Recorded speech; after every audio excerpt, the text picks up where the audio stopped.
Bonjour à tous, donc dans cette vidéo je vais vous montrer comment j'analyse mes parties. Alors ça tombe bien parce que j'ai joué une miniature tout à l'heure.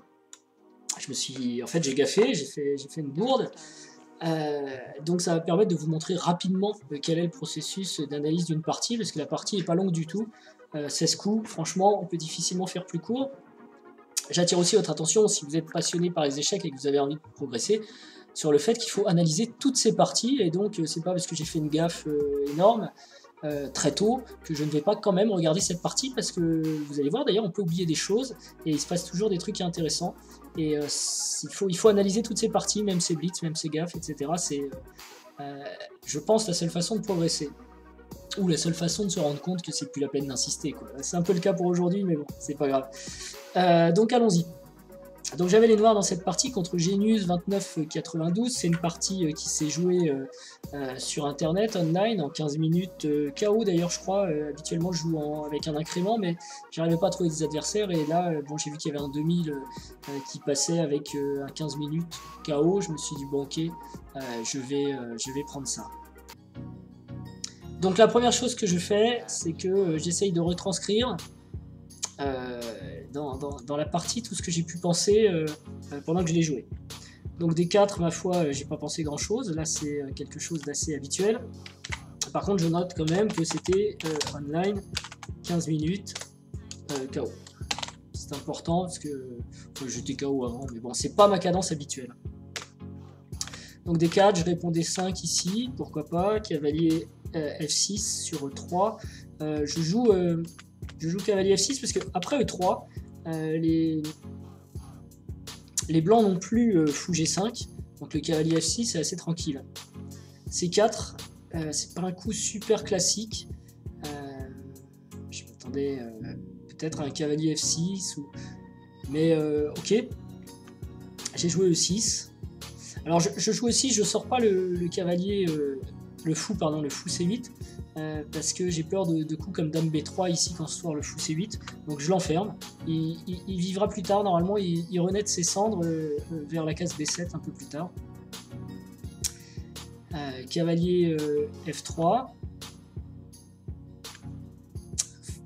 C6. Donc voilà, on arrive dans une structure, on va dire, classique de semi-slave. On attend quand même cavalier C3. Cavalier C3 qui n'a pas été joué, mais fou E2. Donc là, j'avoue que j'ai joué cavalier BD7 un peu vite, parce que fou E2 pouvait peut-être me permettre de prendre en C4 tout de suite avant de jouer cavalier BD7. Toutefois, voilà, on peut regarder ce qui se serait passé. Peut-être fou prend C4.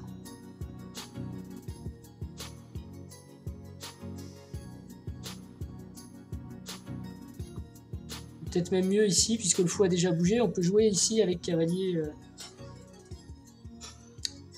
E5. Et là, je sais pas si B4, B5, A4 est vraiment génial.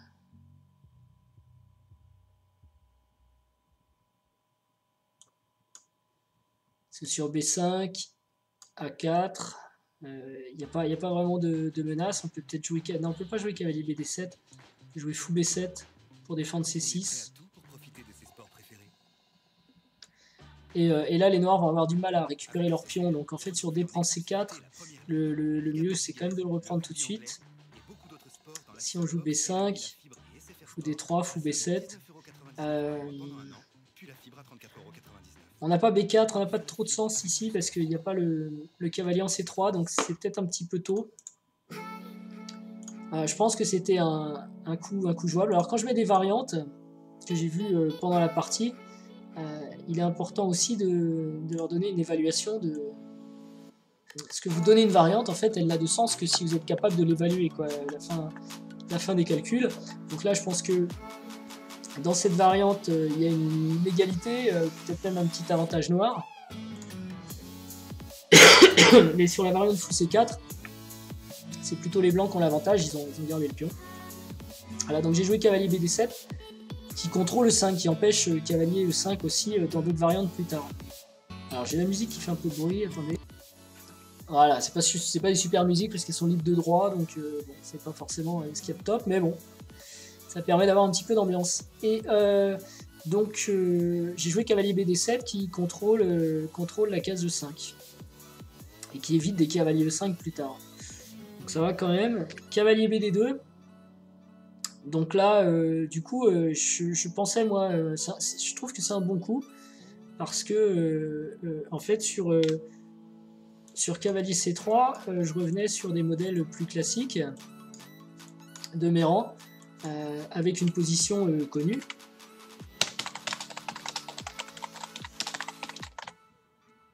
Donc ça m'allait bien.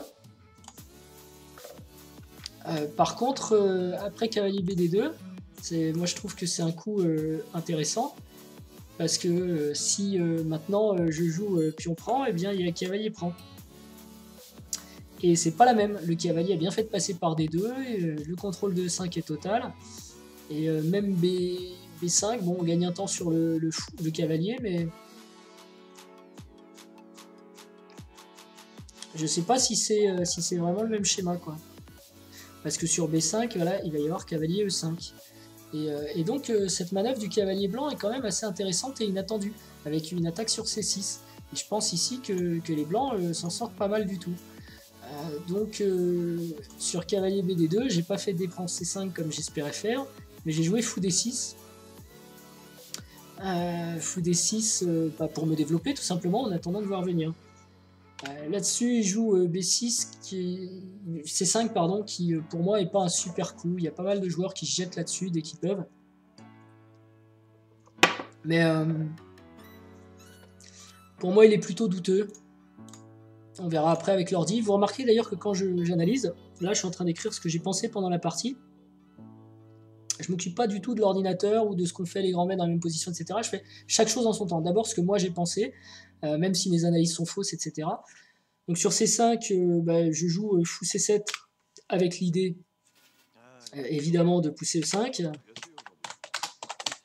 avec l'idée de pousser rapidement le 6 5, pour pas quand même laisser trop d'espace au noir, au blanc pardon. Petit roc, bon jusqu'ici rien à dire. B4. Donc là, j'ai vu que je pouvais essayer de casser son centre par... enfin, son attaque qui allait le dame par A4. Mais il peut répondre...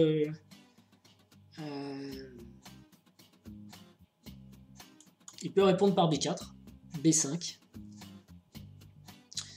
Et bon, bah mon coup A5 a servi à rien. Hein. Au contraire, même j'ai la case B6 maintenant qui est plus faible.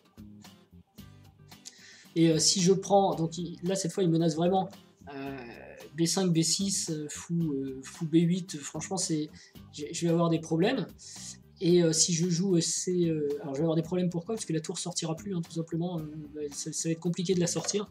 Et si les blancs me bloquent par A4, c'est fini quoi, la tour ne sort vraiment plus. Et donc, enfin elle ne sort vraiment plus, elle va mettre du temps à sortir, il faudra que le fou se libère d'abord. Et donc, si je joue C prend B5, là je me retrouve avec une structure de pion qui est vraiment pas idéale, quoi. Notamment un pion B7 faible. La stratégie des blancs à l'âme aura été un franc succès, on va dire.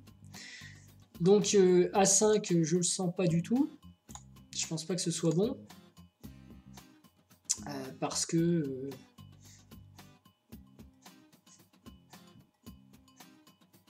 voilà, si je joue E5 par exemple, donc il y a B5 et fou ici, et là je pense que les blancs ont quand même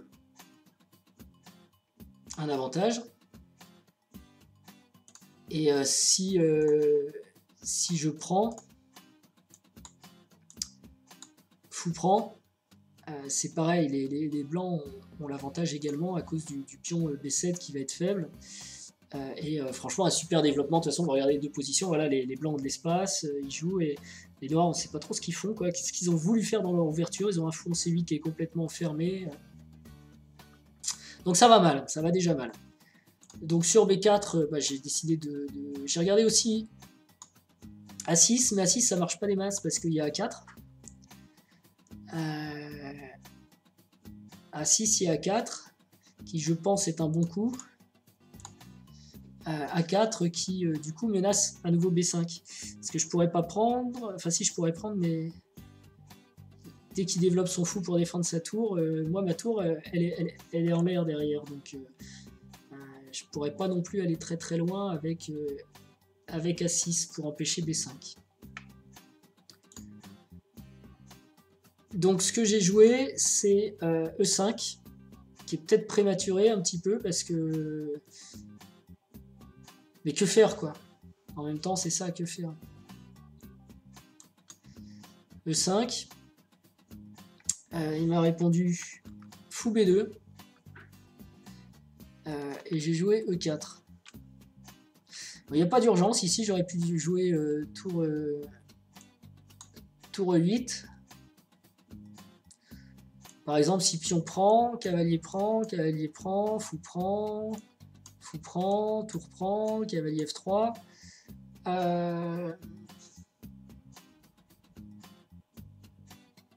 Alors pas tour E4 parce qu'il y a fou D3. Tour E7 entrave un peu la dame, mais tour E8. Et on va dire que la position, pour moi, elle est à peu près égale, quoi.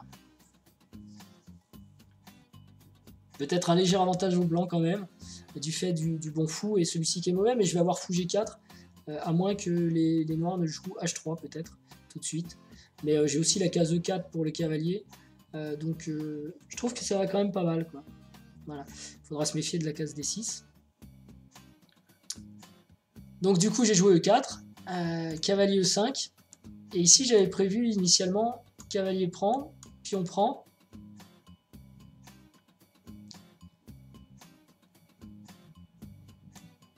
et cavalier D7.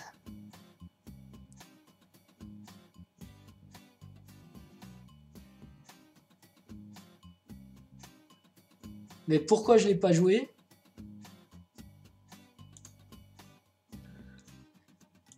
C'est un mystère.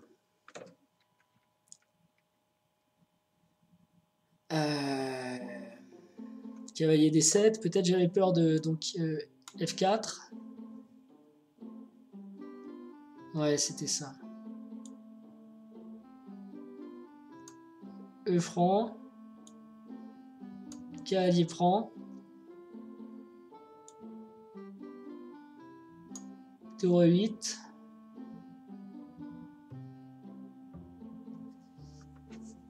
Et là, ça devient dangereux, le fou sur le roi, le cavalier en G5.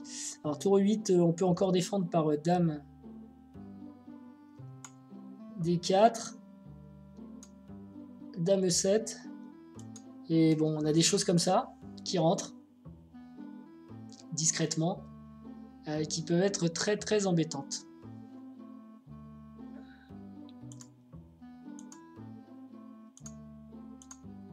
Avec évidemment là un avantage blanc indéniable. Donc du coup, j'ai fait tour E8 qui menace de prendre le pion, F4, E prend F3, c'est un peu logique, cavalier prend, et cavalier E4. Et là je me disais bon bah tout va bien. Sauf qu'il y a fou D3 qui rentre en ligne de compte. Et ici j'aurais pu jouer F5. Il n'y a jamais de cavalier G5 qui rentre parce qu'il y a la dame. Et je pense que ça, c'est tenable. C'est tenable. Sinon, il y avait aussi... sur cavalier prend F3. Il y avait aussi un calcul que j'ai fait avant. Donc, cavalier ici, mais il y avait cavalier G4, G5. Avec un problème en F7. Et il faut jouer Tour F7, c'est pas tellement génial. Moi, je trouve que les blancs ont l'avantage ici parce qu'ils ont la colonne, ils ont les cavaliers, il y a des fous qui vont rentrer. Donc, c'est aussi un petit peu pour ça que j'ai joué cavalier E4, quoi. Ou alors, j'avais peut-être H6. Je sais pas.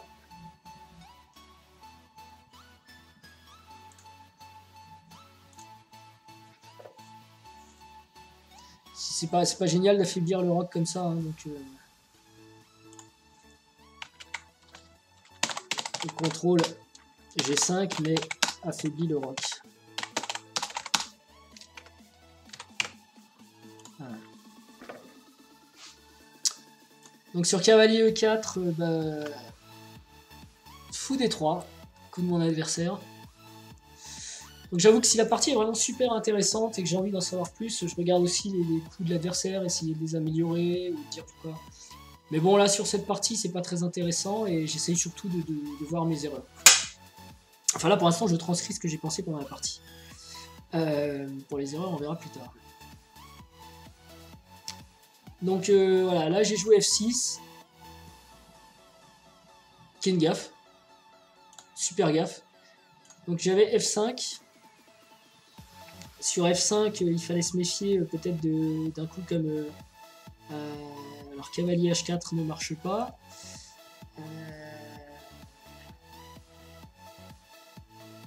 Cavalier G5 ne marche pas. Ça a l'air de tenir F5. Mon idée en fait sur F6, c'est que je savais que...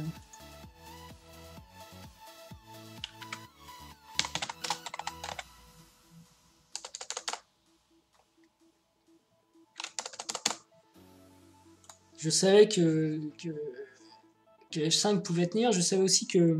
Il y a un autre coup qui m'attirait, c'était cavalier F6, évidemment. Hein. Plus que F5, parce que F5, ça affaiblit quand même le roc. Et quoique sur cavalier DF6, à nouveau, on se prend du... Non, on se prend pas du cavalier G5, parce que la case G5 est contrôlée par le cavalier E5. Par contre... Non, ça tient aussi. Donc c'était peut-être mieux.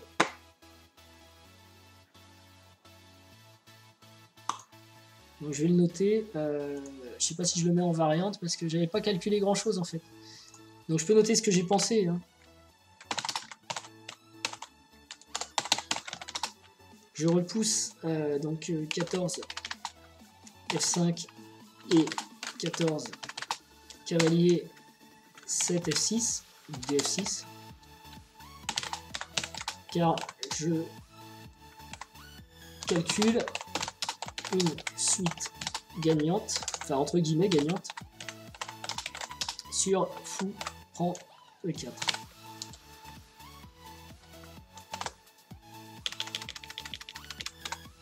Une suite gagnante foireuse. Voilà, donc comme ça je peux enlever mes variantes là. Alors la variante gagnante en l'occurrence c'est ça, s'il me prend, je me dis déprends. Et maintenant, et je suis heureux car les deux cavaliers sont attaqués. Mais évidemment, dame 3 échec et j'abandonne. Parce que roi H8, cavalier F7, échec, roi G8, cavalier prend... C'est même pas la peine de prendre la dame. Cavalier H6, échec. Roi G8, dame G8, roi H8, dame G8, échec. Et cavalier F7 mat. Et si dans la variante on joue roi F8 à la place de roi H8, et bien évidemment dame F7 mat. Donc en fait c'est mat, c'est fini. Donc c'est de la grosse blague. Avec F6 en gaffe. Alors là par contre j'aurais peut-être pu aussi essayer ça du coup. Donc peut-être que la gaffe est ici. Vous voyez, je croyais que c'était au coup d'avant, au coup d'après, mais je l'ai pas eu. Et en fait elle est ici la gaffe. Parce qu'ici j'ai peut-être encore F prend E5 qui me permet de sortir la tête de l'eau. En termes de matériel on est équivalent. Si... il faut qu'il sorte son fou, quoi. Le fou est perdu, là, s'il reste là. Donc, on peut le bouger en F5, peut-être. C'est sa meilleure option, parce que tout de suite après, j'ai ça, et moi, ça va bien, là. Je me trompe ou je me trompe pas? Bah si. Donc, franchement, là, j'aime bien le... Je pense qu'on est au moins revenu à l'égalité. Ouais, je vais jouer cavalier F6, je vais pouvoir échanger mon mauvais fou. Voilà.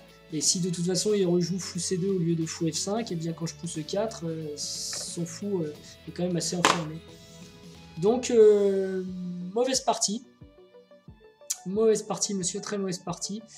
Et surtout sur fou prend E4, j'aurais dû voir Dame B3. Donc ça, c'est la première étape. La seconde étape de mon analyse, c'est d'aller voir un petit peu ce qui se passe dans cette ouverture sur les parties de grand maître. Donc j'ai un autre programme. Je vais importer la partie dedans. Donc c'est Skid, un programme dont j'ai déjà parlé, qui est vraiment super, un programme free de gestion de base de données. Again, donc past edit, past PGN, import. Voilà, et j'ai importé mon PGN. Et je vais pouvoir le comparer à une base de données de parties de joueurs de plus de 2600 depuis l'année 2000. Donc on va dire des bons GM depuis l'an 2000. Qu'est-ce qu'ils ont joué dans cette position? Ils ont joué cavalier F6 ou D5. Moi j'ai joué D5, ce qui ne me condamne pas trop. E3, c'est pas le coup le plus fréquent, vous voyez. Il est très très rare dans cette position au super niveau. Donc la réponse cavalier F6 c'est pas gênante. Apparemment c'est ce qui se joue. Mais bon là il n'y a vraiment pas un nombre significatif de parties. Cavalier F3 qui est le coup de mon adversaire, et on revient sur une position plus connue.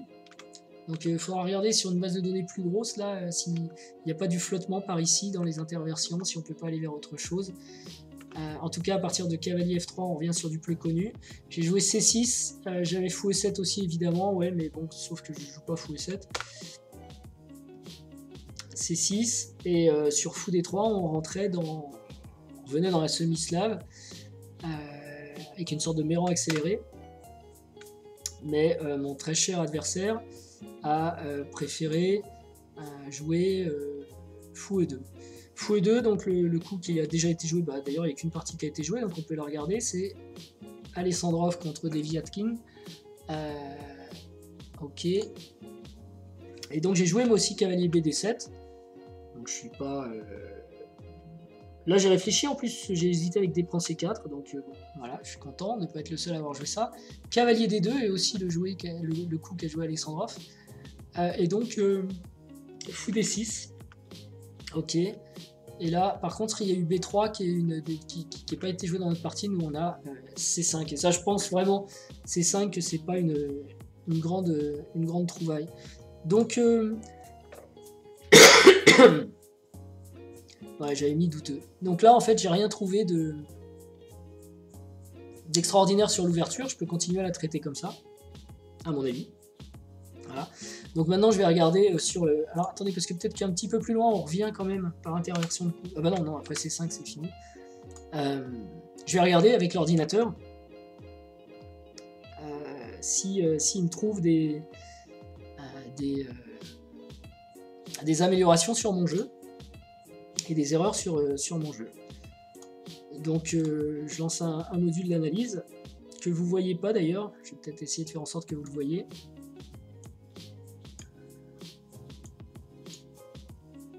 Voilà.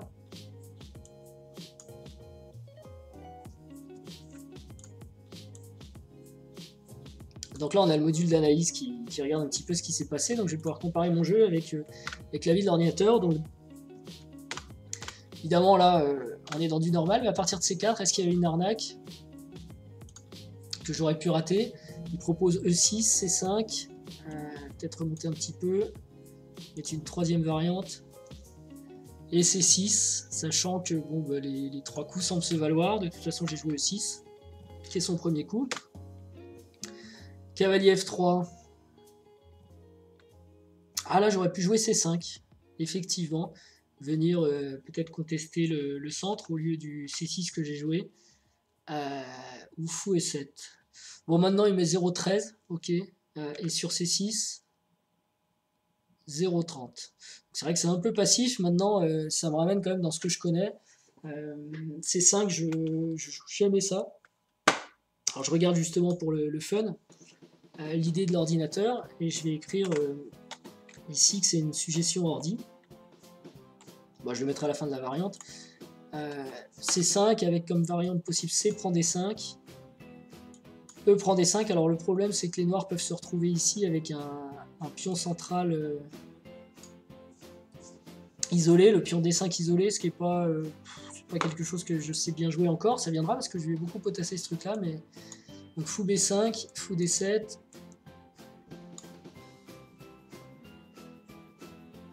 Et il donne fou E2. Ok, bon, on va s'arrêter là, on va mettre égalité, parce que de toute façon il y a égalité dans toutes les variantes, apparemment selon l'ordinateur. Et c'est ici que je précise que c'est pas moi ou une partie de maître, mais une variante proposée par l'ordi. Voilà. Toujours est-il que j'ai joué fou E2, enfin non, j'ai joué C6, et mon adversaire a répondu fou E2, ce qui est un bon coup. Pas forcément le meilleur, mais franchement à ce niveau-là il n'y a pas beaucoup de différence. Je sais pas si je peux l'agrandir un peu comme ça, non ça sert à rien. Fou E2. On pouvait répondre B6. Moi j'ai joué cavalier BD7. Bon, on reste dans les mêmes eaux en termes d'évaluation, hein, 29. Bah, 27, ouais, c'est pareil. Donc cavalier BD7, pas de bourde, pas de problème ici. Cavalier BD2, je regarde juste en fait si j'ai fait des grosses bêtises que j'aurais pas vu. Hein. Fou D6, proposé aussi par l'ordi. Bon, B6, ouais, ça évitait peut-être ça. Et alors, est-ce que l'ordi, lui, il aime ce coup C5? Il y pense pas. Alors, il le trouve pas catastrophique, mais il pense qu'après fou C7, c'est égalité, quoi. Ce que je partage à peu près. Je partage à peu près. Donc, petit roc. B4 aurait pu être plus agressif, en effet. Petit roc, ok, là on est tous d'accord. B4, qui est la première suggestion de l'ordi quand même. Et E5, qui est aussi la première suggestion de l'ordi. Donc pour l'instant, la partie est équilibrée. Et tour B1. Alors sur tour B1, moi j'avais vu peut-être des motifs où je pourrais sortir le fou. Je voulais jouer tour E8, cavalier F8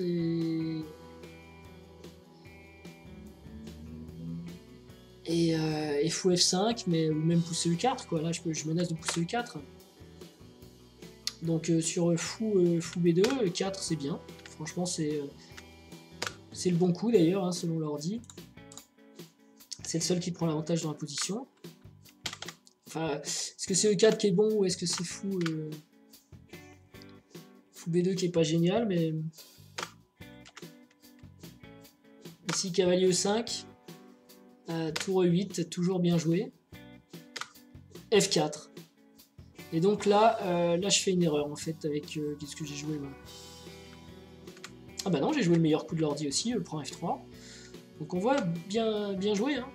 F4, c'est pas un super coup. C'est un coup douteux, on va dire.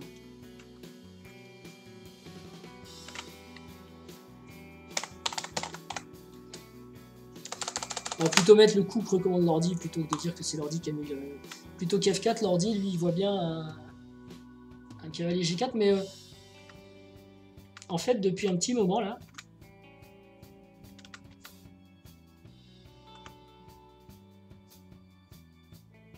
depuis fou E2 et cavalier E5, c'est cavalier E5 plutôt qu'il y ait une bêtise. On va supprimer les symboles. L'ordi, lui, à partir de là, il considère que l'évaluation est plutôt favorable au noir. Même bien favorable, déjà, on est presque à un avantage, là. Bon, peut-être pas, il y a le même matériel et tout, mais... lui, il propose... quel coup pour les noirs? Il propose quand même un retrait plus discret. Avec tour E8. B5 et cavalier F8, qui était d'ailleurs dans mon plan, c'était bien ce que je voulais faire. Est-ce qu'on voit le cavalier ressortir tout de suite? Non, donc on va pas s'exciter. Mais on va préciser que c'est la variante de l'ordi. Pour plus tard. Sachant que j'avais prévu aussi quelque chose comme ça. Donc peut-être même pas la peine de trop préciser. Ouais. C'était bien le plan que j'avais en tête quand j'ai joué tour E8, je voulais faire cavalier F8. Donc ici une petite erreur qui donne un peu l'avantage au blanc d'ailleurs, au noir pardon.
Je disais que c'est une variante poussée par l'ordi. Voilà. Toutefois j'ai joué fou E4, alors fou E4, non c'est l'adversaire qui joue fou E4, c'est le bon coup. F6 c'est pas encore une erreur, hein. Si ça fait vite quand même, cavalier prend F5 c'était mieux.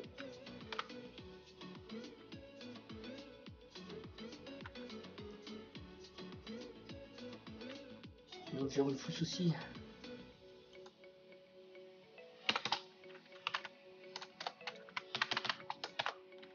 Cavalier prend E5.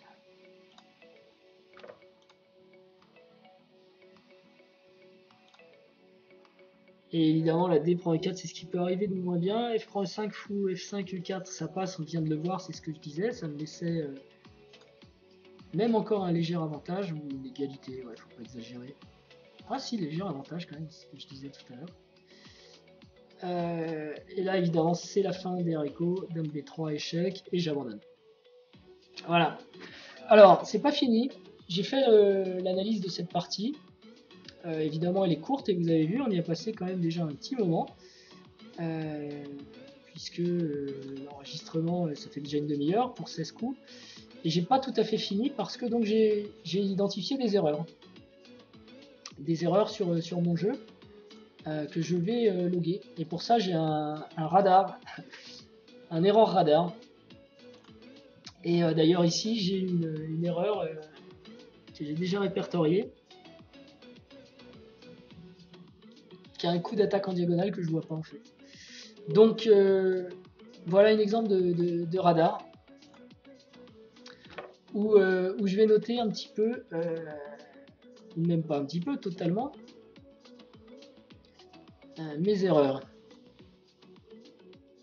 Donc par exemple là tout est à 0 parce que je commence une nouvelle semaine et je fais évoluer mon radar toutes les semaines, puis après tous les mois, etc. Mais là on est en début de mois et en début de semaine. Enfin on est le 31 janvier, mais pour moi c'est la première semaine du mois de février, on va dire. Donc première semaine qui commençait hier le 30 janvier. Donc déjà sur la partie que je viens de jouer, est-ce que j'ai été le premier en dehors de mon répertoire d'ouverture ou pas? Eh ben, j'aurais tendance à dire que sur C4, il m'a sorti en fait déjà de mon répertoire d'ouverture. Donc ça peut disparaître je pense, bon je verrai plus tard. Donc je me perds totalement, voilà. Donc oui, j'ai eu une petite erreur, on va dire, de répertoire d'ouverture. J'étais le premier à sortir du répertoire. Si je joue toute une semaine et que je ne sors jamais de mon répertoire, que je sors de mes adversaires, c'est que mon répertoire est vraiment carré, ou plutôt très large. Donc là, ça peut révéler des petites faiblesses de largesse au niveau du répertoire d'ouverture. Est-ce que l'erreur qui a été faite, elle a été faite en ouverture, en milieu ou en finale? Donc l'erreur en l'occurrence, elle est ici pour moi, D prend E4. Donc on sort de l'ouverture, on n'est pas encore en milieu de jeu, pour moi c'est encore l'ouverture. D'ailleurs on est au 15e coup, mais je considère en gros que l'ouverture est finie quand les tours sont liés, là aucun des deux camps n'a lié ses tours, c'est vraiment la fin de l'ouverture, c'est pas encore le milieu de jeu, pour moi on est plus sur la fin de l'ouverture. Donc je considère que la faute a été réalisée en ouverture. Et d'ailleurs j'ai été sorti de mon répertoire, et c'est intéressant, je suis sorti, je fais une erreur. C'est déjà, ouais, rien qu'en notant ça, c'est intéressant. Parce que j'avais en tête, moi quand j'ai regardé la partie, je vous ai dit j'ai fait une gaffe. Mais en fait, l'origine elle est un petit peu plus subtile que ça. Je me suis fait sortir de mon répertoire, j'étais pas à l'aise, et j'ai fait l'erreur en sortie d'ouverture. Donc il y a vraiment peut-être du travail à faire sur mon répertoire ici. Évidemment, c'est une gaffe de calcul aussi, hein, évident. Alors, de quelle profondeur d'ailleurs, et c'est là que j'ai honte, c'est en un demi-coup. Parce que sur D prend E4, bon, on va dire il y a un demi-coup ici, enfin un coup. Roi H8, ça paraît pas encore catastrophique, mais cavalier F7, ça y est, on comprend que ça va être mat. Avec roi G8, cavalier H6. Donc c'est en deux coups quoi, en fait. Hein. Dame B3, échec un coup. Roi H8, cavalier F7. Donc c'est trois mouvements. 3 mouvements. Et ça c'était le premier.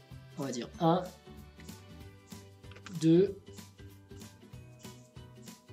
3, 4. 4 mouvements. Enfin, on va en retenir 3 parce que là c'est évident, ça saute aux yeux aussi que ça part. Bon, quoique, on perd du matériel ou on perd le mat à 3, à 4 demi-coups. Donc ça c'est aussi un truc intéressant, c'est-à-dire que ma gaffe a une conséquence après 4 demi-coups. Qu'est-ce que ça peut vouloir dire? Qu'est-ce que ça a comme importance? Ben, c'est simple. Ça veut dire que c'était facile à voir en fait. Il fallait calculer 2 coups en avance. Je vais peut-être mettre profondeur play, comme ça qu'on appelle les demi-coups en anglais.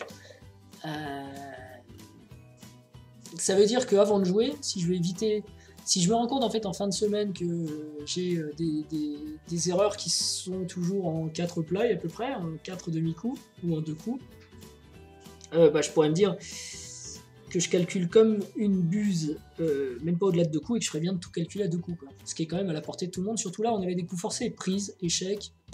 Normalement c'est des choses qu'il faut vérifier, donc c'est grave de ne pas l'avoir fait. D'ailleurs, je vais ajouter un truc dans mon radar, c'est tempo move. Hein. Est-ce que c'est un tempo move? Non. Si, ouais, comme dit la vidéo, voilà. Oui, mais enfin, il leur faut un appartement plus grand.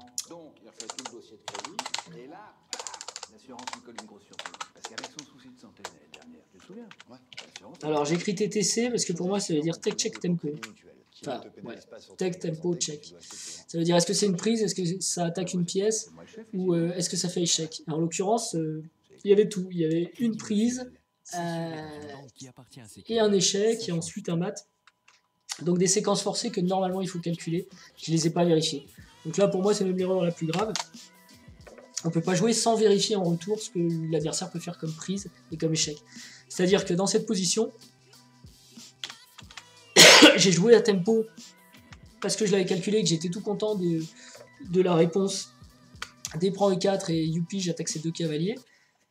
Sauf que j'ai peut-être oublié de vérifier et de me dire si je prends, qu'est-ce que l'adversaire peut faire? Est-ce qu'il a une prise? A priori non.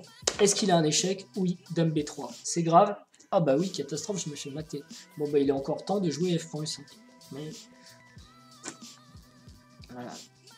Donc là, c'est un mémo pour moi de me dire les tempo moves, il faut absolument les vérifier. Donc c'est dans l'ouverture, donc c'est évidemment pas dans le milieu, ni en finale. Est-ce que j'étais en position supérieure? Pas vraiment. En position inférieure, pas vraiment. Donc je croyais que j'étais en train de prendre l'avantage. Ça c'est intéressant. Mais on peut pas dire que j'ai fait une gaffe dans une position super avantageuse ou dans une position très difficile. Donc là c'est plutôt neutre, c'est pas un facteur significatif. Est-ce que j'ai fait une erreur en jouant un coup ou en ne voyant pas une attaque de mon adversaire? Donc c'est plutôt moi qui ai joué un coup, c'est moi qui ai fait une gaffe, j'ai provoqué la situation. C'est pas un super coup que j'ai pas vu de l'adversaire, l'adversaire lui il a fait que de dire bah, mon grand t'as raté dame B3 échec. Donc c'est quand c'est à moi de jouer je fais n'importe quoi. C'est souvent là qu'on se trompe quand même, hein, c'est quand c'est à soi de jouer. Est-ce que j'étais en attaque? Oui, j'étais un petit peu en train d'attaquer. Je croyais que j'étais en train d'attaquer puisque je croyais, encore une fois, que j'allais gagner un cavalier. Donc j'étais tout excité par mon attaque et j'en oubliais de regarder les possibilités de défense de l'adversaire. J'étais pas du tout en train de défendre. Alors est-ce que j'ai raté un coup de roi? Non. Un coup de dame? Tout à fait. Coup de dame c'est intéressant, c'est une diagonale et je suis pas au mieux sur les diagonales, j'ai remarqué ça. Pas de tour. Fourchette. Ouais, après il y a cavalier F7, mais c'est une conséquence parce que je pense que le coup que j'ai raté c'est dame B3. Si j'avais vu dame B3, j'aurais vu cavalier F7. J'ai pas raté une fourchette ici. J'ai raté un coup de dame avec échec. Donc un tempo coup de dame. Voilà. Pas un coup de pion non plus. Est-ce que c'est une découverte? Non, il n'y avait pas le motif de découverte. Fourchette non. Déviation un petit peu en fait. Parce que là j'ai pas fait attention que j'avais une déviation sur la diagonale. Maintenant, est-ce que je me suis fait dévier? Ouais, je me suis fait dévier. Ouais, c'est un peu une déviation quand même que j'ai raté. On va le mettre. Au cas où ça... Si, c'est pas forcément significatif, mais hein, c'est pas grave. Par contre, si j'envoie 10 à la fin de la semaine, je vais me dire, oh là là, j'ai un gros souci avec les déviations, je vais faire plein d'exercices de déviation, si possible en défense. Voilà. X-ray, coup intermédiaire. Ouais, c'est une sorte de coup intermédiaire, le dame échec, enfin, faut pas exagérer. C'était direct. Bon. Alors, je vous demande un petit instant. Non, ça va, c'est rien de grave. Un message qui commençait par « Je suis morte ». Mais bon, je suis morte de rire. Alors, ok. Donc, une fois que j'ai fait ce radar, ça c'est pour une partie. Ce qui est intéressant, c'est de le faire pour plusieurs parties après. Toutes les parties que vous allez jouer, en fait, moi je le fais pour toutes les parties dans la semaine. Et à la fin, j'ai ce petit radar là. On apprend des choses. Parce qu'il y a ce qui est le plus important qui ressort en fait. Et ça permet d'identifier ses faiblesses et donc de travailler dessus les semaines suivantes. Alors là, bon évidemment ça ne me dit pas grand chose, mais si je veux faire une lecture rapide du radar sur cette partie, je me rends compte quand même que je fais des gaffes d'une profondeur de 2 coups, ce qui n'est pas génial. Alors pardon, je vais prendre ça, ce sera plus simple avec mon stylo. Je fais des gaffes d'une profondeur de 2 coups. Ok, je vais même le faire dans l'ordre. J'ai été sorti de l'ouverture, sorti de mon répertoire, j'ai gaffé en 2 coups parce que j'ai pas vérifié un tempo move. Voilà, en sortie d'ouverture, quand c'était à moi de jouer, que je pensais être en attaque, et c'est un coup de dame qui m'a mis dedans. Donc moralité, déstabilisé en ouverture, pas de calcul, pas de vérification de tempo move, et petit aveuglement sur une diagonale. Franchement, l'histoire de la déviation, là, je pense que c'est pas forcément très significatif, mais enfin bon, je vais le laisser. Et voilà. Donc j'ai commencé l'analyse en vous disant j'ai fait une gaffe. À la fin de l'analyse, je me dis tiens, j'ai un trou sur mon répertoire, il faut quand même que je regarde ces petites inversions de coups, là, même si je suis revenu dans le rangs après, j'étais quand même pas très à l'aise, parce que c'était pas la même chose, notamment avec cavalier D2, cavalier C. La manœuvre cavalier B D2 pardon, est intéressante, que je ne connaissais pas. Donc il faut que je complète mon répertoire, et il faut vraiment que je calcule au moins à 2 coups tout ce qui est tempo move. Voilà, surtout sur un quart d'heure, on a le temps. Et ben j'ai appris un truc. Voilà. Donc, et en fin de semaine, on verra la tête qu'à ce error radar. Donc je vous remercie pour votre patience, j'espère que ça vous a intéressé. Moi ça m'a beaucoup intéressé, mais j'ai beaucoup bafouillé, parce que je suis un peu fatigué. Je vous souhaite une bonne fin de journée, et je vous dis à bientôt. Au revoir.